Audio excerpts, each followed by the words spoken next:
माननीय योगी जी कल SCRT की हृदय विदारक घटना के कारण जो वहाँ हुआ, SCRT में हमारे कई साथी गंभीर रूप से चोटिल हुए। महिलाओं के साथ पुलिस अधिकारियों ने अभद्रता का व्यवहार किया, उन्हें लातों से मारा, हमारे साथियों को घायल किया।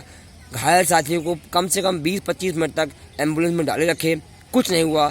इन सभी कारणों से हमारी शिखापाल दीदी जो कि टंकी पर बैठी हुई हैं, कल इतनी कुंठित हो गई, इतनी परेशान हो गई कि उनकी तबीयत में अचानक से गिरावट आ गई। कल से लगातार उनको 103 डिग्री बुखार है। अभी भी वो इसी हालत में लेटी हुई है। देख लीजिए, धूप, इतनी बेहतरीन धूप में भी वो अभी भी कुछ चादर या कंबल ओढ़े हुए लेटी हुई हैं। आप देखिए किस प्रकार से वो इतनी परेशान हैं कि कुछ उनको होश नहीं है। हमारे भाई कहाँ हैं, हमारे साथी कहाँ हैं, अभी तक उनकी हमें कोई सूचना नहीं मिली है। हम बार बार अधिकारियों से पूछ रहे हैं कि सर हमारे साथी कहाँ हैं, किस हॉस्पिटल में हैं, उन्हें कहाँ रखा गया है, उनकी क्या स्थिति है। उन्होंने उनके बारे में एक बार भी नहीं बताया। हमारे 2 साथी, 3 साथी, मलकीत, अभय और योगेश, ये लोग इतने घायल हैं कि इनके हाथ से खून निकल रहा है, सिर से खून निकल रहा है, इनके हड्डियों में फ्रैक्चर आया हुआ है। इन सब घटनाओं को सुनने के बाद हमारी दीदी अचानक से बहुत ही परेशान हो गई हैं। हम उनसे बार बार मना रहे हैं, कुछ खा लीजिए, कुछ खा लीजिए, मगर वो कल से कुछ नहीं खा रही हैं। उन्होंने कहा है कि जब तक हमारे भाई, हमारे दोस्त नहीं आ जाएंगे, हम जब तक कुछ भी नहीं खाएंगे। हम चाहते हैं कि एक बार उनसे पूछें और आप सब भी कहें कुछ खा लीजिए। अब आप उनसे बात करिए कि वो चाहती क्या है।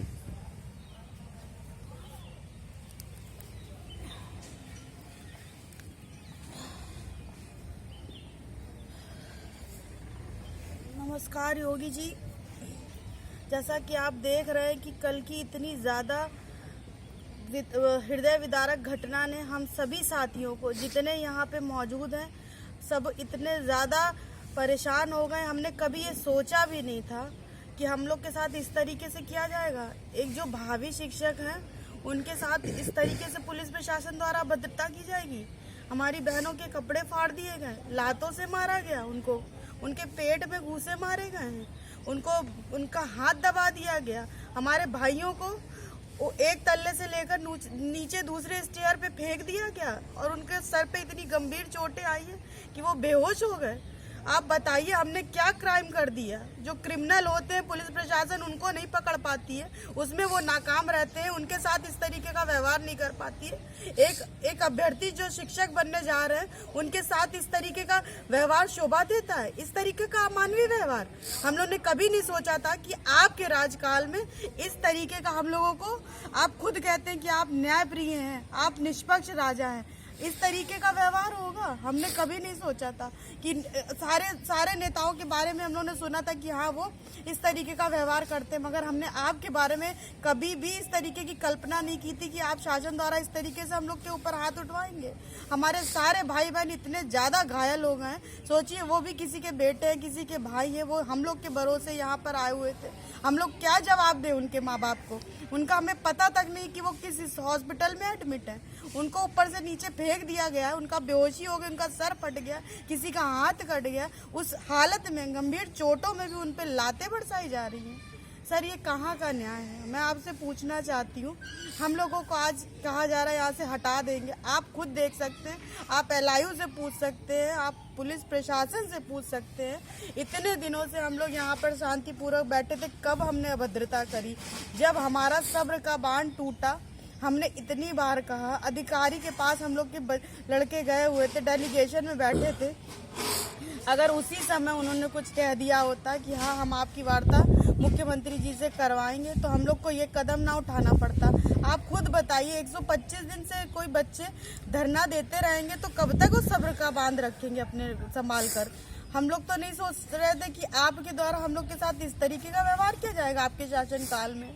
हम लोगों ने क्या आपको इसीलिए अपना मुख्यमंत्री बनाया था? हम लोग अब बहुत ज़्यादा सर परेशान हो गए हैं, आपसे हाथ जोड़कर विनती कर रहे हैं। आप खुद देख रहे हैं कि हमारी क्या कंडीशन हो गई। मुझे इतना ज़्यादा, 3 दिनों से मैं उठी नहीं हूँ, 2 दिन से मैंने कुछ खाया नहीं है, दवाइयाँ भी ऐसे ही पड़ी हुई हैं, इस तरह से हमको खानी पड़ रही है। कुछ रिएक्शन हो जाए तो बताइए क्या होगा? आपके द्वारा आए सारे अधिकारी कल बैठे, आईएएस पीसीएस बैठे हुए हैं सर, उन्होंने इतनी सारी डिग्रियां हासिल करी हैं, उनके साथ अगर इस तरीके से अभद्रता की जाती तो आपका शासनकाल क्या कहता? और इसी तरीके से हमारे बच्चे इस तरीके की डिग्रियां पढ़ लिख के हमारे साथ यही होगा, तो हम लोग भी हाथ जोड़कर कहते हैं हम लोग भी अपने बच्चों को कभी नहीं पढ़ाएंगे। अगर हम लोगों को पढ़ लिख कर ये सजा मिल रही है तो हम सोचते हैं कि हम लोग को अनपढ़ रहना चाहिए था, हम लोग को कभी पढ़ाई नहीं करनी चाहिए थी। हम लोग के साथ आप लोग इस तरीके से व्यवहार करेंगे, कभी सोचा नहीं था सर। हम लोग के बच्चे यहाँ पर जितने बैठे हैं इतना ज़्यादा परेशान है। एक तो हम लोग ने इतनी मौसम की मार सही, इतना हम लोग बरसात में किस किस कदर हम लोग भीगे, परेशान हुए, यहाँ से नहीं हटे। हम लोग शांतिपूर्वक, आप खुद रिपोर्ट ले सकते हैं कि कब हमने बदतमीजी करी, कब हमने अभद्रता करी। कल हम लोग का जब सब्र का बांध टूटा तब बच्चों ने कहा कि अब हम हमारे पास घर जाने का सर बताइए क्या चाह रहा है, हम अपने माँ बाप के पास क्या मुँह लेके जाएंगे। इतने दिन से 125 दिन से हम धरना देने पे मजबूर थे, पढ़ लिख के। जब हमारे नंबर आए, आप ही ने तो कहा था कि हमारे पास योग्य अभ्यर्थी नहीं है, हमारे पास सीटें बहुत हैं, तो उन्हीं सीटों की तो मांग कर रहे थे सर। सारा बजट पास हो चुका है इन रिक्त पदों के लिए, हर चीज हो चुकी है, तो सर आपको क्यों योग्यता को मान्यता देने में आपको तकलीफ हो रही है?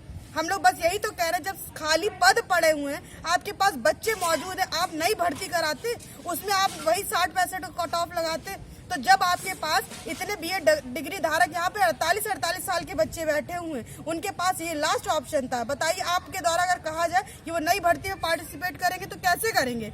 जब उनकी उम्र सीमा ही बाधित हो गई है तो कैसे अगली भर्ती को देख पाएंगे? उनके पास अपने परिवार का भरण पोषण करने के लिए कोई चारा नहीं है। यही एक भर्ती थी, इसी का एक सहारा था उनके पास, और सब लोग उम्र की सीमा पर आखिरी पड़ाव पर बैठे हुए लगभग 5 से 10,000 अभ्यर्थी ऐसे हैं। सोच लीजिए कि वो कितने ज्यादा परेशान हैं, उनकी आर्थिक तंगी से इतना हाल बेहाल हो चुका।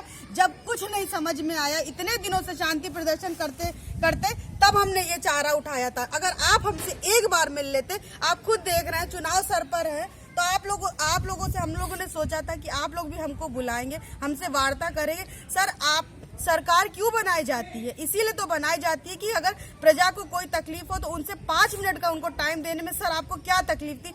एक बार तो बता देते कि आप हमारी सीटें जोड़ेंगे अथवा नहीं जोड़ेंगे। हम इसी आस में तो बैठे थे, आपसे एक मुलाकात करने के लिए बैठे थे। आपका केवल 5 मिनट का समय हमने मांगा था। हमने यहाँ धरने में 125 दिन दे दिए, तो आप क्या हमको 5 मिनट का समय नहीं दे सकते? प्रजा के लिए राजा ही तो बनाया जाता है, इसीलिए तो कि उसकी समस्याओं का समाधान कर सके। जब आप हमारी बातें ही नहीं सुनेंगे तो हम किससे जाकर कहेंगे? आपके अधिकारी आपको कुछ बताते नहीं है। यहाँ पर हमारे पुलिस प्रशासन द्वारा इस तरीके से अभद्रता की गई। सोचिए, जहाँ बहू बेटियों का जहाँ सम्मान नहीं होगा वहां पर कभी किसी देवता का वास नहीं होता, ये कहा जाता है। कल तो इस तरीके से करा गया, अगर आप देख लेते, खून खच्चर, लड़कियों के सारे कपड़े फटे हुए, सबके दुपट्टे खून से रंग गए, लड़कियां इतना रोई बिलक बिलक के, उनकी चीखें मैं भूल नहीं पा रही हूँ। उन्होंने विश्वास करके हम लोग को यहाँ पर बैठाला था। हम लोग इस धरने को इतने शांतिपूर्वक ढंग से चला रहे थे, केवल यही सोचकर कि सर एक दिन आपका भी कलेजा पसीज जाएगा, आप हमसे खुद मिलेंगे और हमारी वार्ता सुनेंगे कि हम चाहते क्या है। तो आपसे अभी भी हाथ जोड़कर विनती कर, हम सारी पिछली बातें भूल जाएंगे। अगर अब भी आपके पास समय है, आपके पास आगे चुनाव है, आप खुद सोच लीजिए कि आपको क्या करना है। अगर इतने बच्चों का आप हृदय दुखाएंगे, इतने माँ बाप की बद्दुआएं लेंगे, तो फिर अगला चुनाव आपके लिए भी बहुत मुश्किल हो जाएगा। इतना ज्यादा मत आप हम लोग को प्रताड़ित कर दीजिए कि हम लोग सच में आत्महत्या क्यों इंसान करता है जब वो इतना मजबूर हो जाता है। कल हमारे यहाँ के अभ्यर्थी क्यों इतना मजबूर हो गए, अपना हाथ काटने के लिए क्यों मजबूर हो गए? इसीलिए मजबूर हो गए थे कि उनकी बातों को इतने दिनों से नहीं सुना जा रहा था। हम चाह रहे थे आपसे वार्ता करना आपके अधिकारियों के द्वारा, मगर क्यों नहीं हमको वार्ता कराई गई।